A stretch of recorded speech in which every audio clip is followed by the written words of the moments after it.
देवं कंसचाणूरमर्दनं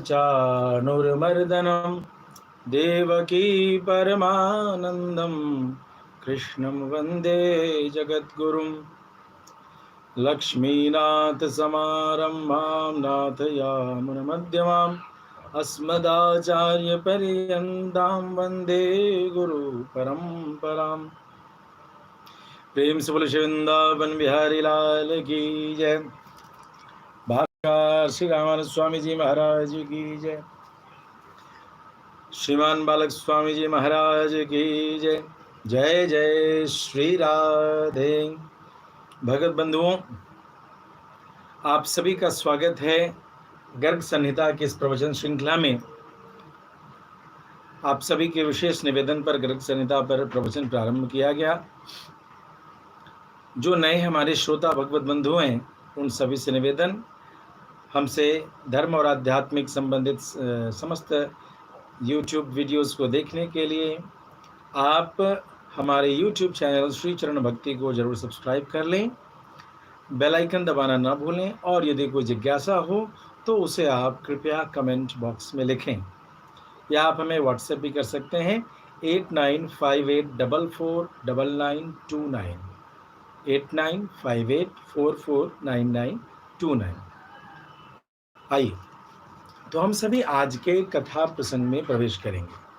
हम सभी ने परसों पिछले अध्याय में, पिछले प्रवचन में यह हम सभी ने सुना था कि किस प्रकार से जो कंस है वह कैसे उसने दिग्विजय किया, सभी जगह विजय की प्राप्ति की, और कैसे उसने अपने आप को अत्यंत ही पराक्रमी बलवान प्रमाणित किया।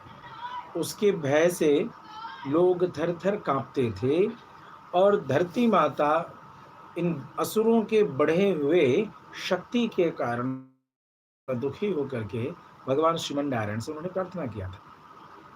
आगे के प्रसंग में हम सभी सुनते हैं आज कि किस प्रकार से कंस के अभ्युदय के बाद, कंस के दिग्विजय के पश्चात एक अलग घटना होने लगी।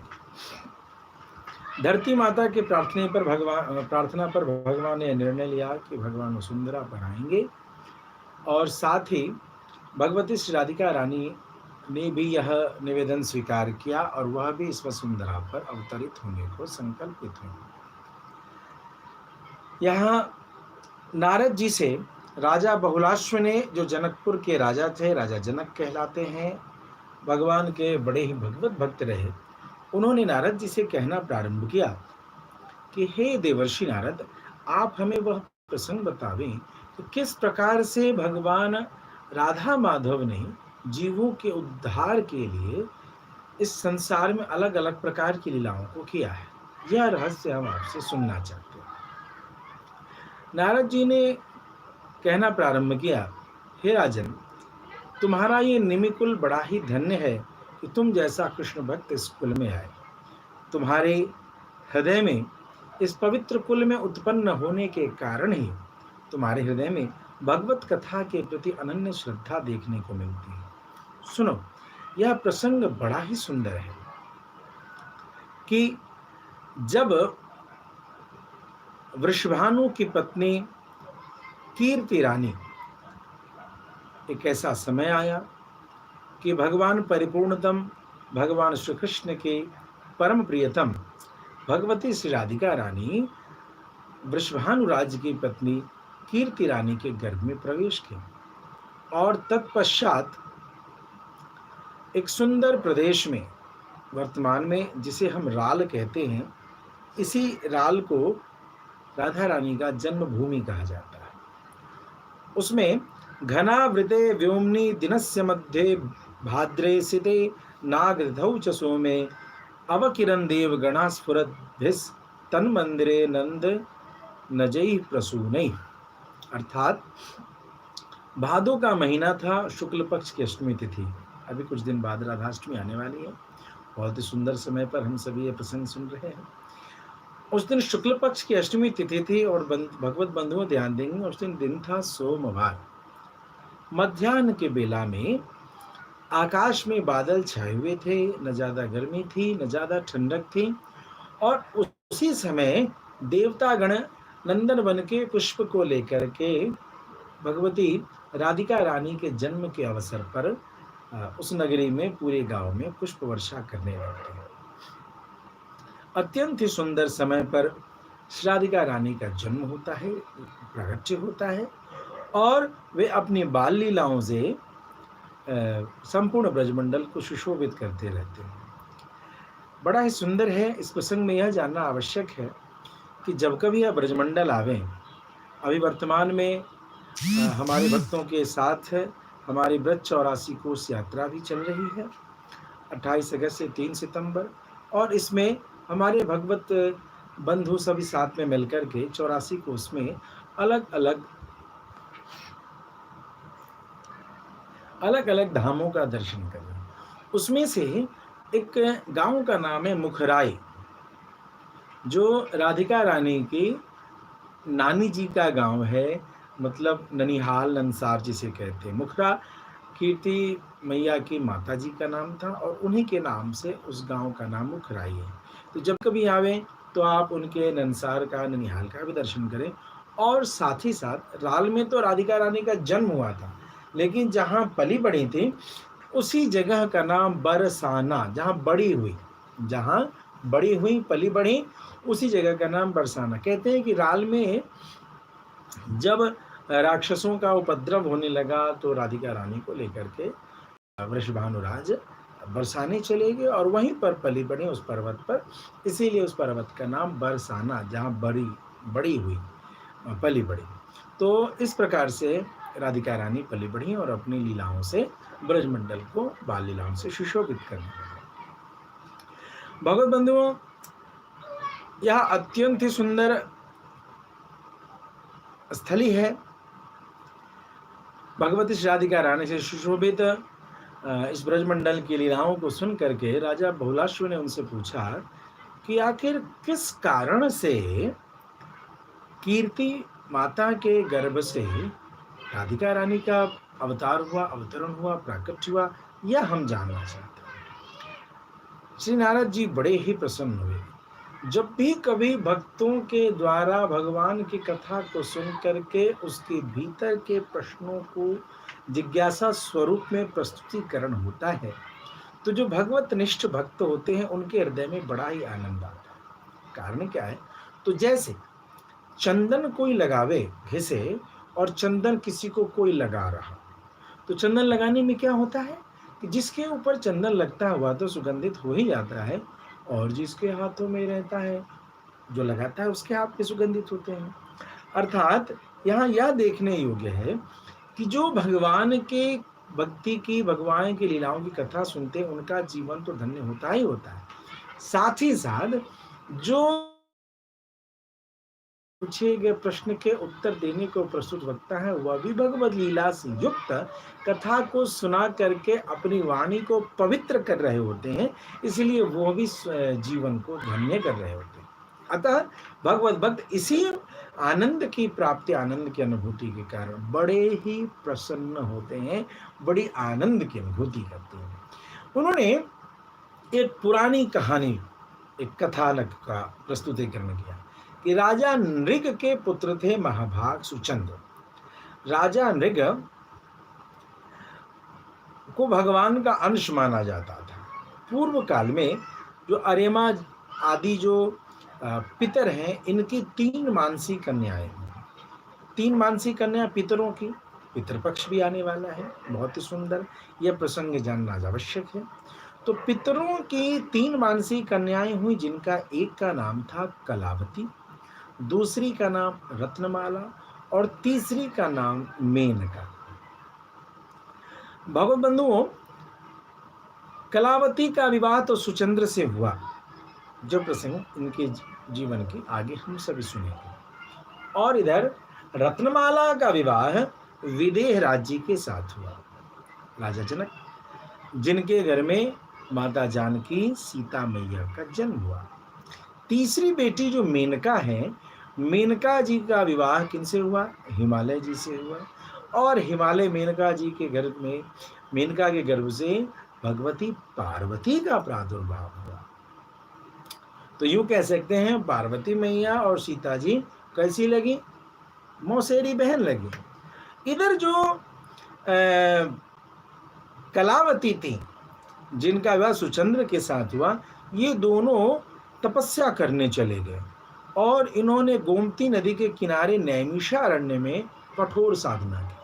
कठोर साधना करने पर ब्रह्मा जी प्रकट होते हैं और ब्रह्मा जी पूछते हैं, बताओ राजन, किस कारण से तुमने तपस्या किया? तुम्हारे हृदय की इच्छा क्या है? तुम क्या मनोकामना रखते हो?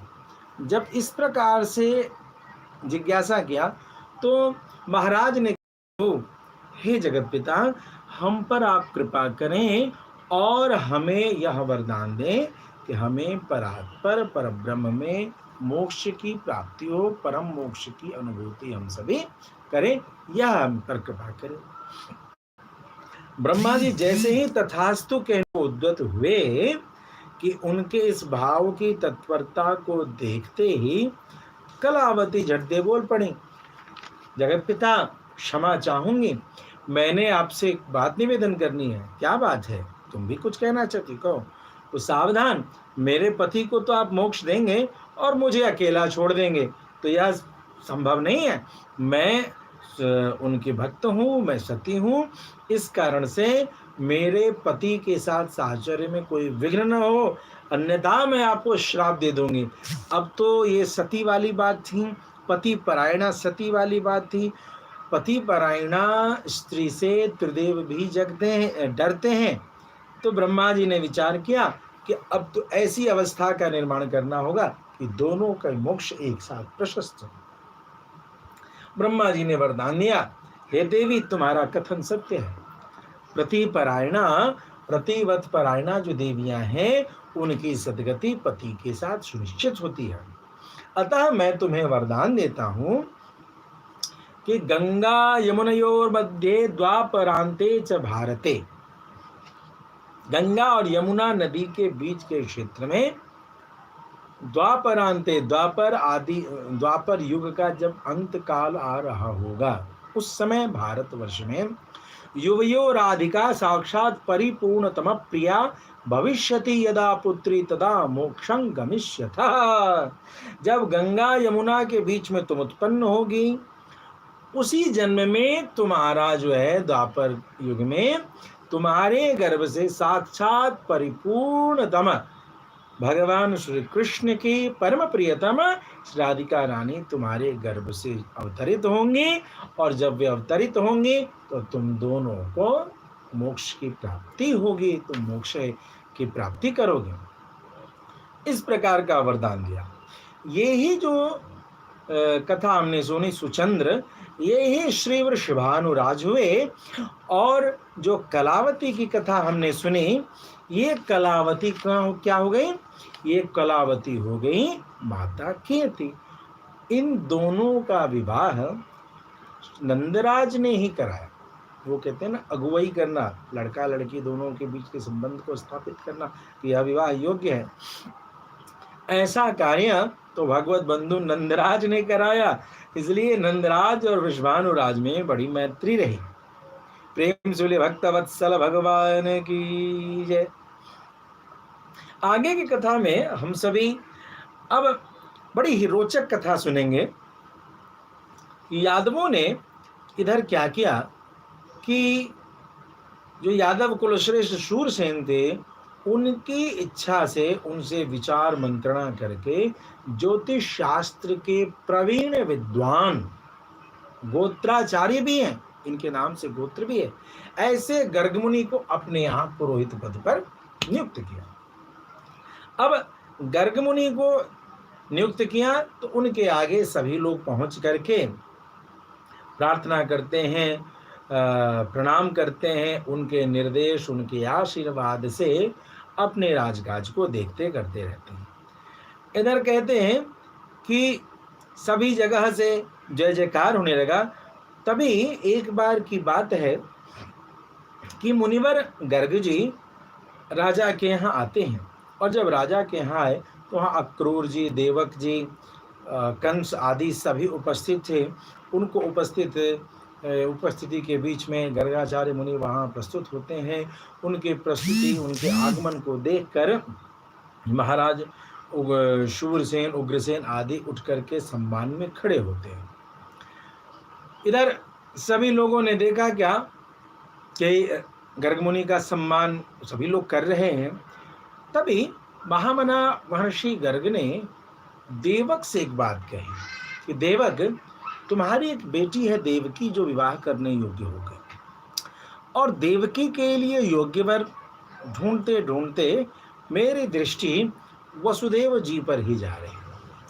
क्यों ना वसुदेव जी में योग्यता देखता हूं मैं, तो मैं आपसे निवेदन करता हूं कि क्यों न विचार करके हम सभी मिलकर देवकी का विवाह वसुदेव जी से ही करते।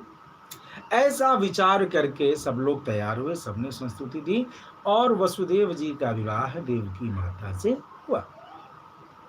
वसुदेव जी के रूपशील संपन्नता के भाव को देखकर, उनके व्यवहार, उनके व्यक्तित्व से प्रभावित होकर कंस उनसे बहुत प्रेम करते थे और कंस के उनमें बड़ी प्रीति थी।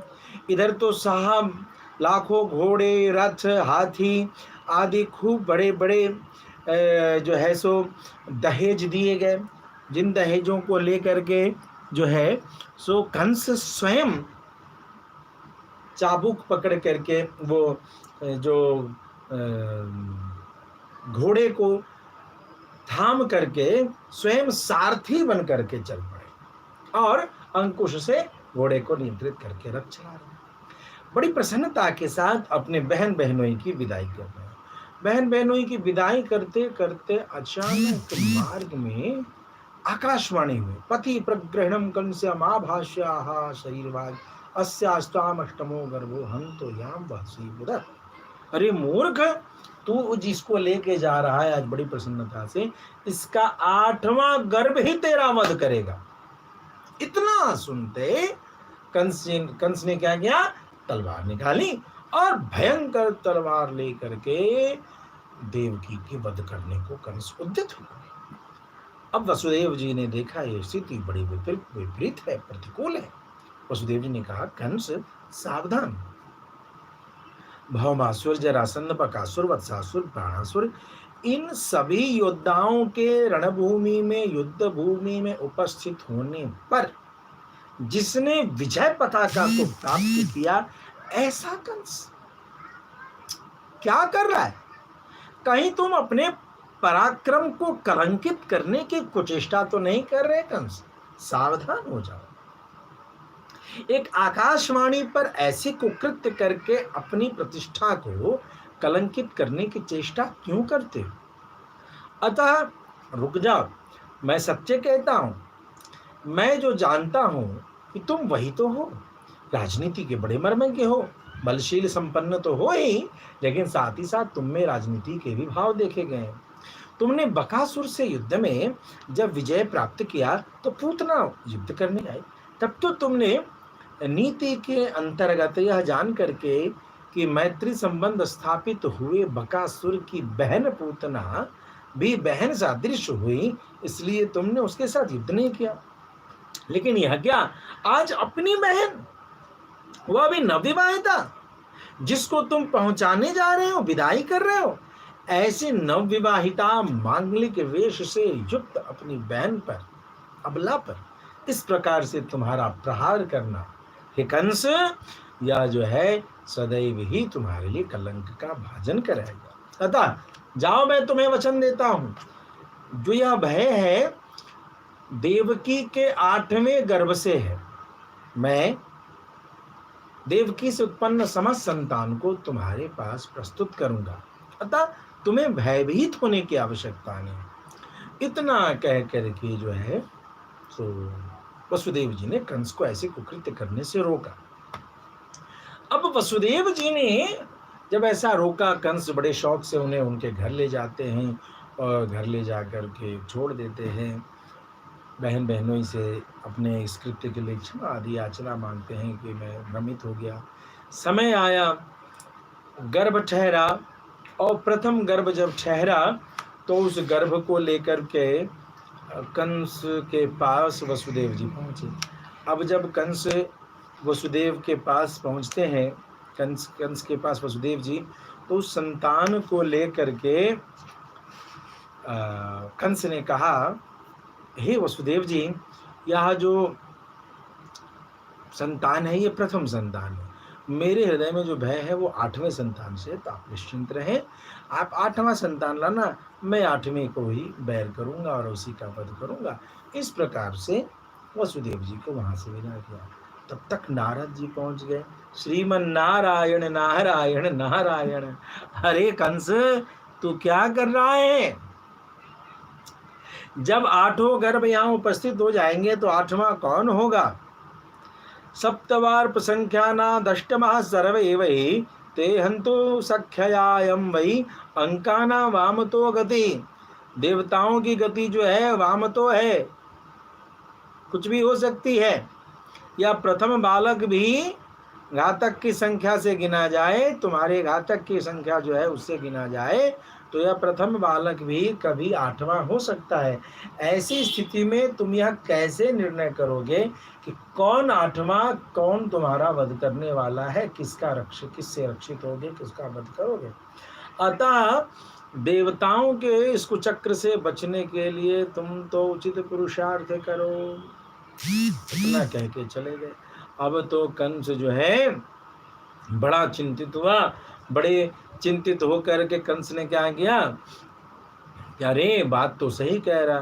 तुरंत उन्होंने जो है जो उसके वसुदेव जी के प्रथम बच्चे को लिया और उस बच्चे को कहते हैं बीच चौराहे पर शिलापट्ट में रख करके थूर थूर करके पीस के वध किया। बड़ी क्रूरता के साथ वध किया। और इस वध को करने के पश्चात वसुदेव देवकी को कारावास में रख दिया। उनको हजारों सिपाहियों के बीच में वसुदेव देवकी को घेर करके रख दिया कि कहीं से कोई चूक न।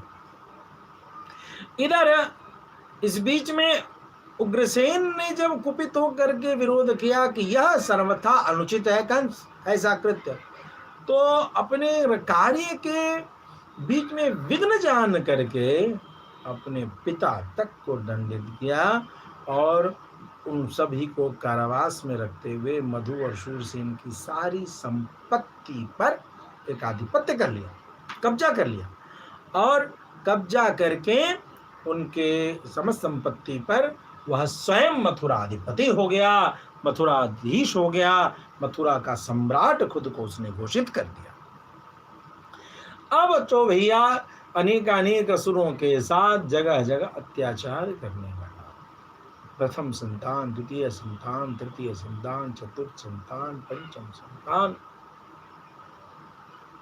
छठा संतान, इन सभी 6 संतानों को इसी प्रकार से वध करता हुआ कंस चलता चला गया। 7वां जो संतान था, जो साक्षात शेषनाग थे, अनंत थे, वो माता देवकी के गर्भ में उपस्थित हुए। जब माता देवकी के गर्भ में आप उपस्थित हुए तो अचानक कुछ दिनों बाद उनका गर्भ वहां से योग माया के बल से स्थानांतरित करके माता रोहिणी के गर्भ में स्थापित कर दिया गया।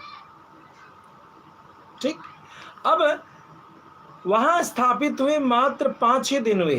अथ ब्रजे 5 दिनेषु भाद्रे तिथौ च षष्ठ्यां सिदे बुधे च उच्चैर्ग्रहे 5 च लग्ने तुलाखे दिन मध्य देशे।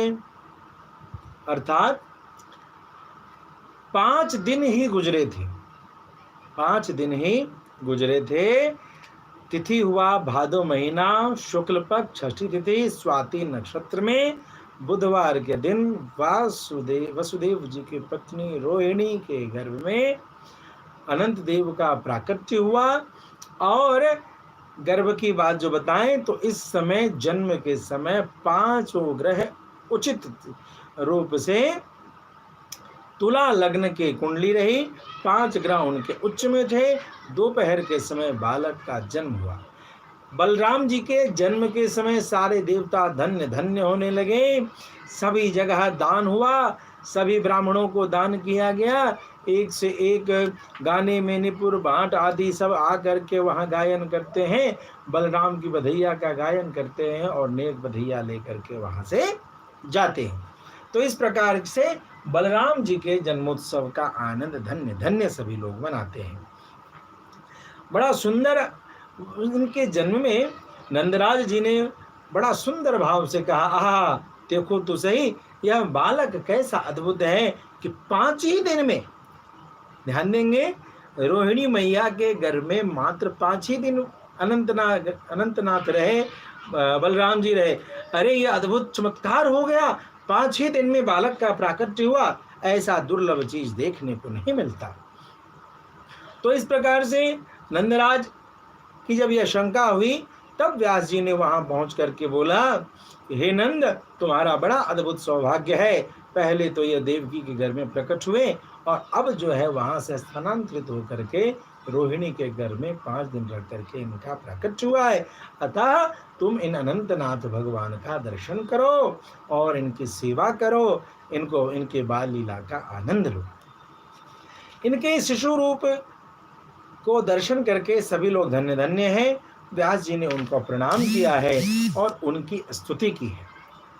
जय जयाच्युत देव परात्पर स्वयं अनंत दिगंत गत श्रुतम सुर मुनिंद्र फणींद्र वरायते मुसलिने बलिने हलिने नमः इह पठेत् सततं स्तवनं तुया सतुहरे पद परमं पदमाव्रजेत जगते सर्वबलं त्वरिमर्दनं भवति तस्य जय स्वधनं धनम्।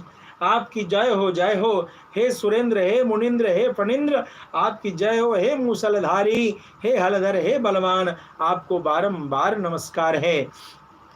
आपके स्तुति करने से, आपके भजन करने से हरि के परम पद की प्राप्ति होती है। ध्यान देंगे भगवत बंधुओं, भादो महीना शुक्ल पक्ष षष्ठी तिथि, इसी अवसर पर और हम सभी उसी समय कालखंड से गुजर रहे हैं।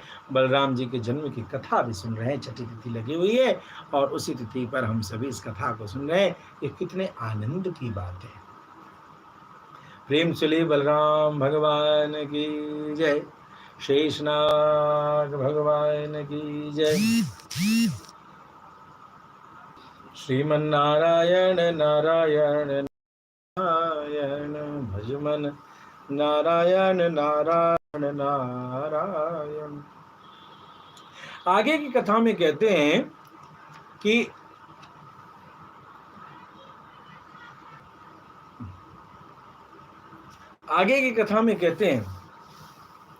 समय, उपयुक्त समय पर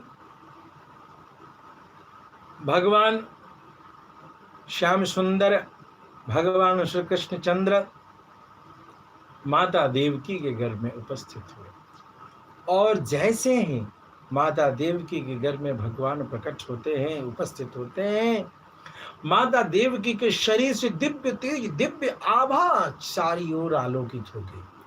इतना ही नहीं, उनके आलोक, उनकी आभा को देखकर कंस भी समझ गया कि इनके में अब भगवान श्री कृष्ण उपस्थित हो चुके हैं। जब ऐसी स्थिति आ गई तो सुरक्षा और बढ़ा दी गई, चाक चौबंद व्यवस्था कर दी गई, कोई भी वसुदेव देवकी के कक्ष में न जा सकता था। इस प्रकार से भय से व्याकुल कंस ने हजारों सिपाहियों के माध्यम से देवकी और वसुदेव के ऊपर बहुत कड़ी चौकीदारी कर दी। अरे इस तरीके की स्थिति प्रकट हुई, सभी देवता वहां प्रकट होते हैं। गर्भ में जब प्रकट हुए भगवान, तो वहां सभी देवता स्तुति करते हैं भगवान से कि हे प्रभु, कि जैसे अग्नि से कोई चिंगारी निकलती है। ध्यान देंगे, बहुत सुंदर रूपक दिया कि जैसे अग्नि से कोई चिंगारी निकलती है, वह चिंगारी पुनः फिर उस अग्नि में लौटती नहीं। ठीक इसी प्रकार से महत्त्व इंद्रिय वर्ग, उनके अधिष्ठाता देवता आदि समुदाय भगवान श्रीमन नारायण भगवान श्री कृष्ण के ही अंश से निकलते हैं, लेकिन वह पुनः उनमें समाहित होते नहीं दिखाई देते। महाप्रलय के समय ही ये सारे तत्व भगवान के भीतर अंतर्हित होते हैं। हे आप ही काल हैं, आप ही सब कुछ हैं। बलवानों में जो सबसे अधिक बलवान काल है, यदि तत्व रूप से देखा जाए तो उसका भी आपके ऊपर कोई प्रभाव नहीं होता है। जो माया अत्यंत ही बलवती है, उस माया का भी आपके ऊपर प्रभु कोई प्रभाव नहीं होता। ऐसे जो भगवान हैं, उन परम अमृत, परम शांत, परम आनंद, शुद्ध परात्पर परिपूर्ण ब्रह्म स्वरूप आप भगवान के श्री चरणों में हमारा बारंबार प्रणाम है। हम जीवों पर कृपा करने के लिए आप अनेक लीला करते हैं और उन्हीं लीलाओं के माध्यम से आप हम सबों पर कृपा करते हैं, हमारी रक्षा करते हैं। कहते हैं कि भगवान के बारे में बड़े सुंदर भाव से स्तुति करते हैं। स्तुति को करते हुए भगवान को प्रसन्न करते हैं। समय आता है भगवान के प्राकट्य का, सभी जगह नदी सरोवर सबके जल स्वच्छ हो जाते हैं, सारे तारे उद्दीप्त हो जाते हैं, समस्त भूमंडल में प्रसन्नता छा जाती है, नवमंडल जगमग जगमग जगमग चमकने लगता है, सारे नक्षत्र आदि नवग्रह आदि सभी प्रसन्नता के साथ भगवान की अगवानी, भगवान के स्वागत के लिए प्रस्तुत हो जाते हैं। यह अत्यंत सुंदर भाव है कि भादो का महीना, कृष्ण पक्ष, रोहिणी नक्षत्र, हर्षण योग, वृष लग्न में अष्टमी तिथि को आधी रात के समय चंद्रोदय काल में, जबकि जगत में समस्त जगत में अंधकार छा रहा था, उस समय सारे जगत के अंधकार को दूर करने के लिए भगवान प्रकाश स्वरूप भगवान श्री कृष्ण अवतरित होते हैं। जैसे किसी छिपी हुई लकड़ी में से कोई अग्नि प्रकट हो जाए, जैसे भस्मों के ढेर में छिपी हुई अग्नि समय आने पर पवन वेग से वही अग्नि उद्दीप्त हो जाती है, ठीक इसी प्रकार से भगवान उस अंधकार में सारे संसार में प्रेम और ज्ञान के प्रकाश को आलोकित प्रकाशित करने के लिए उस समय प्रकट हो जाते हैं। प्रेम सुले बाल गोपाल भगवान की जय। जय जय श्री राम। भगवत बंधुओं, यह बहुत ही सुंदर भाव था कि भगवान ने माथे पर किरीट कुंडल आदि सभी धारण कर रखा है, कलाइयों में कंगन पहन रखे हैं, चरणों में नूपुर, बाहों में बाहु बंद रत्नों की माला, अत्यंत सुंदर आभूषणों से युक्त होकर के भगवान अपने मुस्कान से सबके मन को मोह रहे हैं। भगवान की सुंदरता को देखते ही बनता है कामदेवों को भी मोह ले। ऐसे करोड़ों कामदेव की अप्रतिम छवि को लेकर के भगवान अपने मुखमंडल में धारण किए हुए, ऐसे बाल गोपाल भगवान को दर्शन करने के लिए दूर दूर से देवतागण में उपस्थित हैं। ऐसे भगवान को देख करके, बाल स्वरूप भगवान को देख करके वसुदेव जी ने सुंदर अवसर जाना। वसुदेव जी ने हाथ जोड़ करके भगवान को प्रणाम किया है, उनकी स्तुति की है। बड़े सुंदर भाव से वसुदेव जी बड़े रहस्य की बात कहते हैं कि धस्सु त्वनल इवात्र वर्तमानो योन्तस्तो बहिरपि चाम्बरं यदा हि आधारो धरणिरिवास सर्वसाके तस्मै तेनमैव सर्वगो नमस्वान् भूभारोद्भटहरणार्दमेव जातो गोदेव द्विज निजवत्स पालकोऽसि गे मे भुवि पुरुषोत्तमो तमस्तुम कंसान् मां भुवनपदे प्रपाहि पापात्। जैसे ईंधन में कोई अग्नि छिपी हो, किसी लकड़ी में कोई अग्नि छिपी हो, उसी तरह आप भी अव्यक्त रूप से इस संपूर्ण जगत में विद्यमान रहते हो। जैसे आकाश सबके भीतर और बाहर भी है, उसी प्रकार हे भगवान आप सबके भीतर और बाहर भी हैं। आप ही पृथ्वी की भांति समस्त जगत के आधार हैं, सबके साक्षी हैं, वायु की भांति सर्वत्र जाने की शक्ति रखते हैं। गौ, देवता, ब्राह्मण, इन सभी भक्त जनों और बछड़ों के पालक रक्षक आप ही तो हैं। नमो ब्रह्मण्य देवाय गो ब्रह्मण्यदाय जगत हिताय कृष्णाय गोविंदाय नमो नमः। भगवान ही तो गौ माता की रक्षा करते हैं, भगवान ही तो संतों के रक्षक हैं, भगवान ही तो ब्राह्मणों के रक्षक हैं। विप्रधेनु सुर संत हिता लीन मनुज अवतार निज इच्छा निर्मित तनु माया गुण गोपार। बाबा तुलसी कहते हैं विप्रधेनु सुर संत हिता, इन चारों के हित के लिए है। जो वेद पाठी ब्राह्मण है, वेद की रक्षा करने वाले जो ब्राह्मण है, विप्रधेनु गौ माता जो है, सुर जो निर्मल हृदय प्रशांत मन जो संत हैं, ऐसे जो संत हैं, जो देवता हैं, जो सभी मनुष्य जगत की रक्षा करते हैं, ऐसे समस्त देवताओं की रक्षा भगवान करते हैं। ऐसे भगवान को बारंबार प्रणाम है। इस भूतल पर सभी पुरुषोत्तमों से भी आप ही उत्तम हैं, हमारी रक्षा करें, हम पर कृपा करें। भगवान की ऐसी सुंदर अप्रतिम अनुत्तम अलौकिक दिव्याति दिव्य छवि को देख करके वसुदेव जी के बगल में उपस्थित माता देवकी का हृदय गद गद हो जाता है। माता देवकी ने भी भगवान की स्तुति की।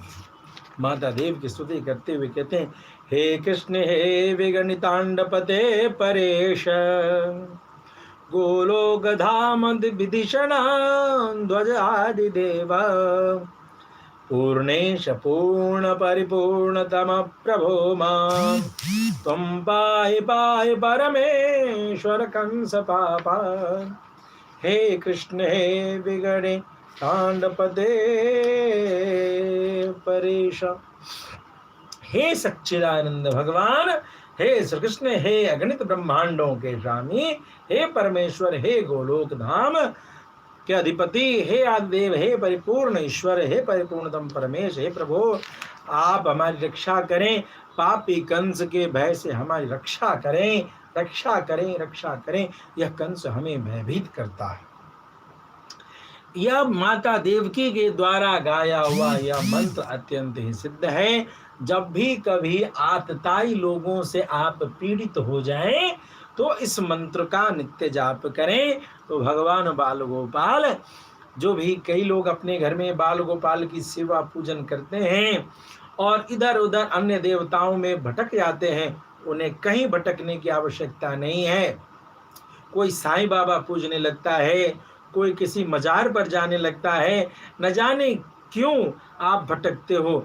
आप गोविंद की उपासना को समझो, आप बाल गोपाल की उपासना को समझो। बाल गोपाल के रहते कहीं जाने की जरूरत नहीं। कहते हैं कि बाल गोपाल के सामने आप एक प्रार्थना करें जब भी आप भयभीत हों। हे कृष्ण हे विगणितांडपते परेश, गोलोक धाम दिशन ध्वज आदिदेव, पूर्णेश पूर्ण परिपूर्ण तमा प्रभो मां त्वं पाहि पाहि परमेश्वर कंस पापा। और बाल गोपाल भगवान ने मैया की बात सुनी, हृदय किया कि कंस के भय से मैया को मुक्त करना है। मन ही मन भगवान ने यह संकल्प ले लिया। अब भगवान वसुदेव जी और देवकी माता की स्तुति से अत्यंत ही प्रसन्न हो गए। तो उन्होंने कहा, मैया, हे पिता वसुदेव, मैं आपसे कुछ रहस्य कहना चाहता हूँ। पूर्व काल में आप ही प्रश्नी पतिव्रता प्रश्नी थी और हे वसुदेव जी, आप प्रजापति सुतपा थे। आप दोनों ने संतान प्राप्ति के लिए जल का त्याग करके बड़ी भारी तपस्या की। अन्न और जल का आपने त्याग किया।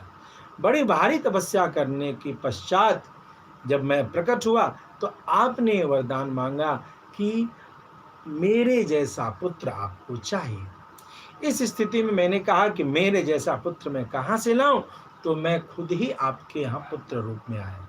अतः मेरा नाम प्रश्नी गर्भ हुआ। आप ही दोनों अगले जन्म में कश्यप और अदिति के रूप में उपस्थित हुए। उस समय आपने पुनः तपस्या की और पुनः हम आपके यहाँ स्वयं पुत्र के रूप में अवतरित हुए। हमारा नाम उपेंद्र वामन हुआ और इस जन्म में भी आप दोनों इस कारावास रूपी तप को कर रहे हैं। हम आपके पास स्वयं हम आपके यहाँ इसीलिए अवतरित हुए। नारद जी कहते हैं, इतना कह करके भगवान मौन हो गए और इन दोनों को देखते देखते ही भगवान ने अपने विशाल वर्तमान स्वरूप को अंतर्ध्यान किया, छोटे से रूप हो गए और रूप हो करके भगवान क्या किए कि वहाँ रोने लगे। माया छाई, वसुदेव देवकी भगवान के साथ किए हुए संवाद को भूल जाते हैं और वसुदेव जी जैसे ही भगवान को अपने गोदी में लेकर के चलने के लिए उद्यत होते हैं, सारी भगवान की योग माया से अद्भुत कृत्य हो जाती है। सारे कारावास में उपस्थित सारे पहरेदार चौकीदार सभी सो जाते हैं और इधर वसुदेव जी जैसे ही भगवान को अपने गोद में उठाते हैं, उठा करके ले चलने को प्रस्तुत होते हैं, पैर की बेड़ियां टूट जाती हैं, हाथों के जंजीर नष्ट हो जाते हैं और कारावास में दरवाजे पर लगे हुए ताले आदि सभी टूट जाते हैं, द्वार स्वयं खुल जाते हैं और सोए हुए इन पहरेदार और चौकीदारों के बीच में से होते हुए निर्बाध निर्भीक हो करके अभय पद को साक्षात हाथ में लिया।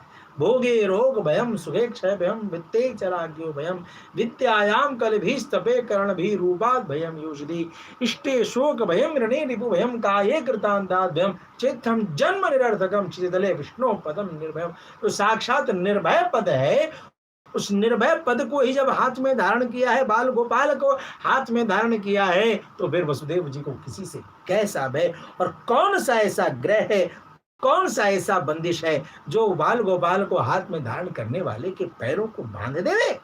वह धर्म के पथ पर चलता रहेगा, तो सदैव अग्रसर होगा। भगवत बंधुओं, जिस तरीके से वसुदेव जी ने अपने हाथ में बाल गोपाल को रखा तो सारी जंजीर टूट गए, ठीक इसी प्रकार से यदि आप बाल गोपाल को बाल गोपाल मान करके बड़े भावना से रखोगे तो आपके भी जीवन की सारी जंजीर टूट जाएंगे, चल पड़े। और वहां जाते हैं, वहां गए तो यशोदा मैया को उसी समय एक गर्भ हुआ, एक कन्या का, जो साक्षात योग माया थी। वसुदेव जी ने अपने पुत्रों को वहां रखा और इधर क्या किया कि उस कन्या को लेकर के वसुदेव जी चल पड़े। बड़ी रहस्य की स्थिति होती है कि इधर यह कहना बड़ा मुश्किल होता है, यशोदा मैया को जब प्रसव हुआ तो प्रसव होते हुए उन्हें यह तो पता चला कि कुछ हुआ है, संतान की प्राप्ति हुई है, लेकिन वह संतान क्या है वह नहीं पता चला। नारद जी कहते हैं, सुतम सुताम वा जातम न ज्ञात्वा गोपी यशोमती परिश्रांता स्वशयने स्वश्वापानंद निद्रया। वो प्रसव पीड़ा से थकी हारी सो गई थी, उन्हें पता ही नहीं चला कि कन्या हुई कि पुत्र हुआ।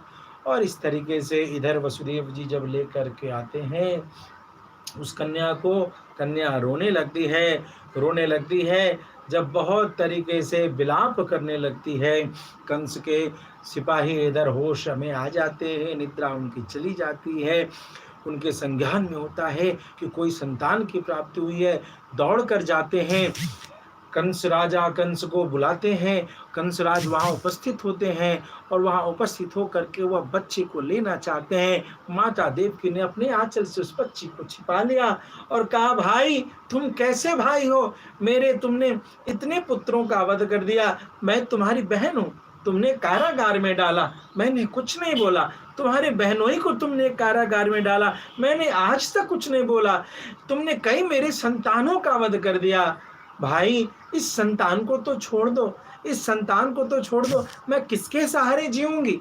इस प्रकार की याचना बारंबार करने लगी माता देव की, लेकिन निष्ठुर कंस उनकी एक बात नहीं सुनता है और जबरदस्ती करके आंचल में छिपाए हुए उस कन्या को लेकर के कंस चल पड़ता है। और जैसे ही कंस ने बच्ची के दोनों पैरों को पकड़ा और शिला पर दे पटाख से मारने की चेष्टा की, हाथ से छूट करके बच्ची अष्टभुज स्वरूप में हो जाती। अष्टभुजा स्वरूप में भगवती जगदम्बिका वहां प्रकट होकर के कहती है कि रे कंस, तुझे मारने वाला परिपूर्णतम भगवान श्री कृष्ण प्रकट हो चुके हैं, कहीं और जगह पर अवतीर्ण हो चुके हैं। इस दीन देवकी को तू व्यर्थ दुख दे रहा, इस देवकी को दुख देने से तुझे कुछ नहीं प्राप्त होगा, तेरा वध तो कृष्ण अवश्यमेव करेंगे। इस प्रकार की बात कंस को कह करके भगवती योग माया वहां से अंतर्ध्यान होकर के विंध्याचल चली आती हैं। बोल विंध्यवासिनी महारानी की जय। जय जय श्री राधे। और विंध्याचल में अनेक अनेक नामों से विंध्यवासिनी मैया बैठ करके सभी भक्तों की मंगल कामना की पूर्ति करती हैं, सबके घर में मंगल मांगल्यता की सिद्धि करती हैं। ये विंध्यवासिनी मैया यशोदा मैया की बेटी थी, मानो तो भगवान कृष्ण की बहन थी। और उन कृष्ण भगवान की बहन, ठाकुर जी की बहन को देखना हो तो विंध्यवासिनी माता के दरबार में जरूर जाओ। प्रेम सुले भक्तवत्सल भगवान की जय।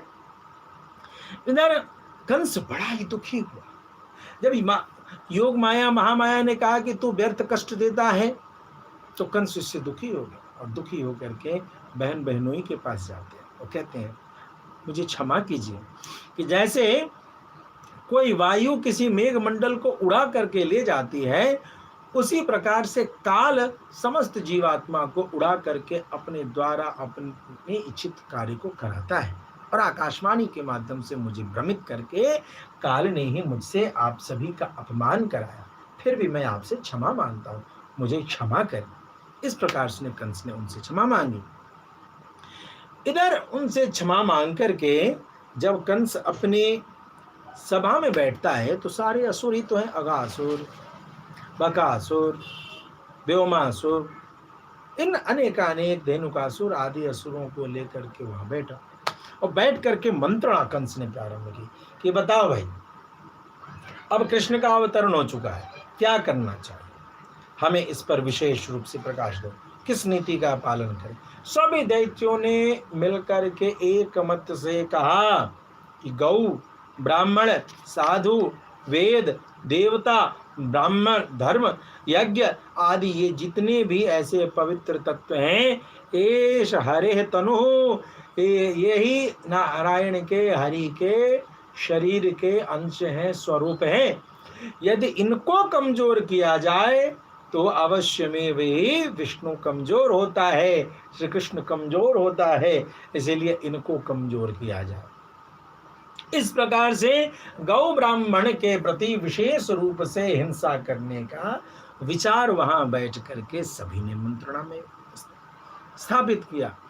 कहते हैं बड़ा सुंदर यहाँ एक उदाहरण दिया, उत्पथा उत्भटा दैत्यास्तत्रापि कंसनोदितः कपि सुरापोलिहतो भूतग्रस्त इवा भवन।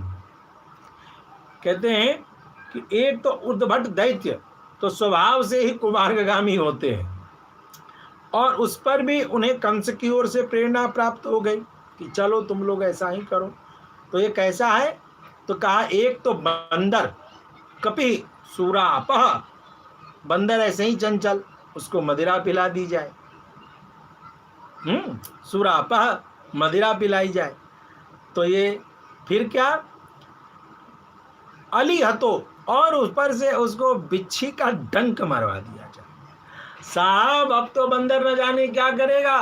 तो यहाँ भी इसी प्रकार से उत्पता उत्भटा दैत्या, ये दैत्य क्या है, तो कुमार्गगामी है, उस पर से भी ये बड़े ही इनको उद्भट, इनको पद की प्राप्ति, पद का मद भी हो चुका है, और साथ में निर्देश मिल गया किसका, कंस का, कि तुम सभी इस प्रकार से गौ ब्राह्मण आदि को पीड़ा करो, नवजात शिशुओं की का वध करो।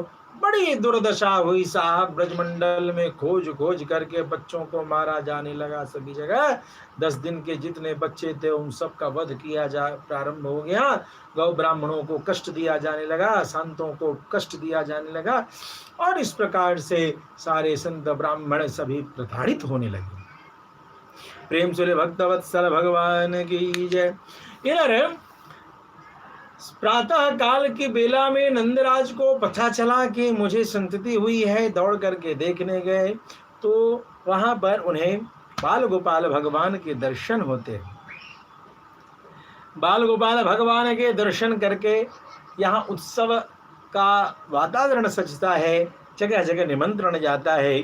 कहते हैं हाथी पर चढ़ करके वृषभानुराज माता कीर्ति के साथ वहां उपस्थित हुए, ब्रज में जो 9 नंद, 9 उपनंद, 6 वृषभानु थे, ये सभी के सभी वहाँ नंदराज के घर पर आए। और इन सभी के साथ साथ जो अन्य ग्वाल बाल थे, जिन्होंने अपने सिर पर पगड़ी, उसके ऊपर माला, पीले रंग का जामा, केशों में मोर पंख और फूलों से अपने आप को सजा करके, वनमाला आदि से सुशोभित, हाथों में बंसी बेंत, इन सब को लेकर के, माथे पर सुंदर पत्र रचना से अपने आप को सजा करके, इसी पत्र रचना का आधुनिक स्वरूप है टैटू। लेकिन टैटू का रसायन आपके चमड़े के लिए खराब है। मैं सभी श्रोता बंधुओं से निवेदन करना चाहूँगा कि टैटू न लगावें, टैटू न लगावें। जो हमारी पारंपरिक श्रृंगार शैली है, अष्टगंध आदि से, देखिए कितनी विडंबना है। माथे पर तिलक लगाने को हमने छोड़ दिया और इधर बाजार से खरीद करके टैटू लगाया। तिलक जो पवित्र है, आपको कहीं से हानि नहीं पहुंचाएगा, पवित्र करेगा, उसका त्याग कर दिया और रासायनिक टैटू से अपने शरीर के चमड़े को दूषित किया। तो टैटू का त्याग करें और मांगलिक द्रव्यों से, कुमकुम आदि द्रव्यों से अपने शरीर को अंकित करें, सुशोभित करें, श्रृंगारित करें। तो यहाँ दिखा गया कि सब लोग सजा करके वहाँ पर पहुँच रहे हैं। कई कहते हैं, कई बड़े लोग तो आ ही रहे हैं, बच्चे भी आ रहे हैं और सभी धूमधाम के साथ वहाँ पहुँच रहे हैं। नंदराज ने सभी लोगों का स्वागत किया है। सारे ग्वाल बाल कहते हैं कि नंदराज, तुम्हारे घर में आज अल्लाह का जन्म हुआ, इसके दर्शन करने से जिनको पुत्र की हानि है उसके कलंक को दूर करता है, क्योंकि इतने वृद्धावस्था में तुम्हें जो संतान प्राप्त हुआ, ये संतान बड़ा ही मांगलिक है। ऐसा लगता है कि इसके दर्शन करने से जो भी संतानहीन है वो निराशा छोड़ेंगे और उन्हें संतान की प्राप्ति जरूर होगी भगवत कृपा से।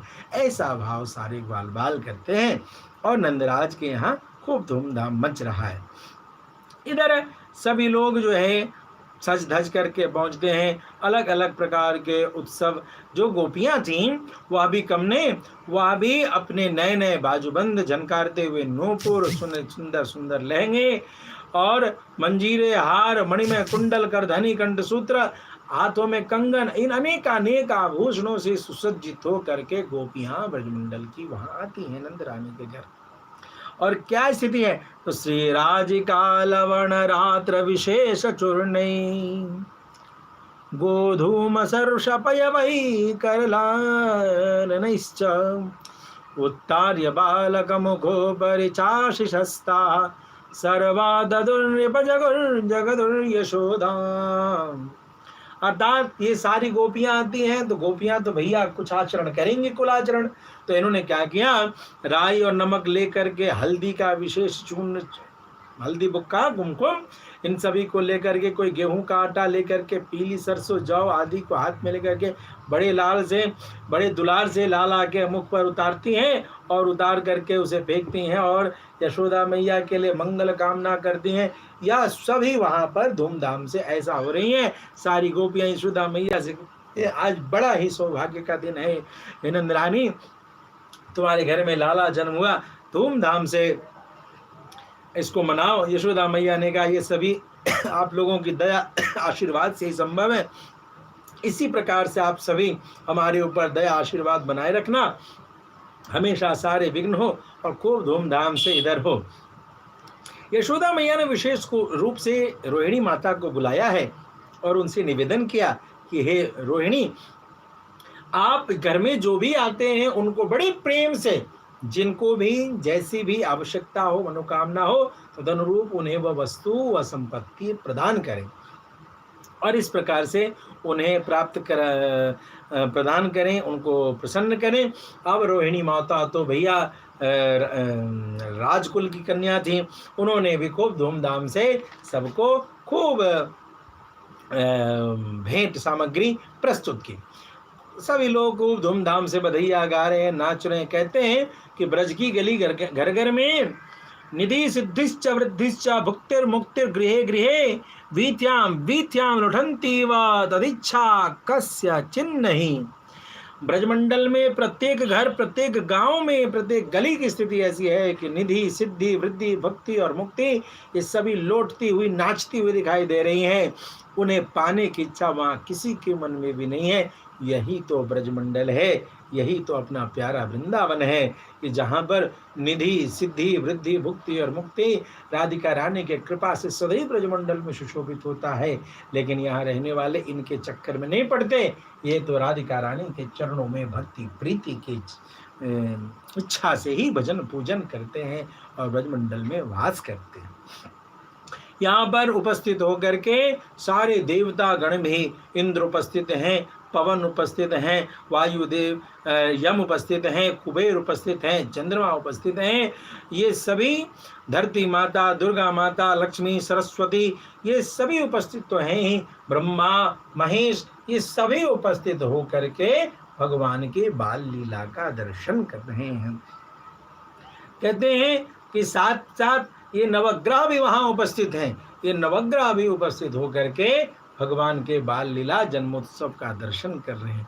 अत्यंत ही सुंदर रूप से पूरा ब्रजमंडल धूमधाम से कन्हैया के जन्म की उत्सव को आनंदित होकर के मना रहे हैं। भगवान बाल गोपाल के, राधिका रानी के और बलराम जी के जन्म की कथा आज आपने सुनी। आप सभी के घर में बाल गोपाल स्वस्थ रहें। आप सभी के मन में बाल गोपाल के श्री चरणों के प्रति भक्ति की प्राप्ति हो, यही आशा करता हूँ और भगवान गोपाल से यही प्रार्थना करता हूँ। आगे की कथा को हम सभी अगले क्रमांक में सुनेंगे। मैं निवेदन करना चाहूँगा कि यह गर्ग संहिता के क्रम को दूर दूर सभी भगवत बंधुओं में, वैष्णवों में प्रचारित प्रसारित करें, शेयर करें, कमेंट करें और हमारे श्री चरण भक्ति यूट्यूब चैनल को सब्सक्राइब करना बिल्कुल न भूलें। जय श्रीमन्नारायण।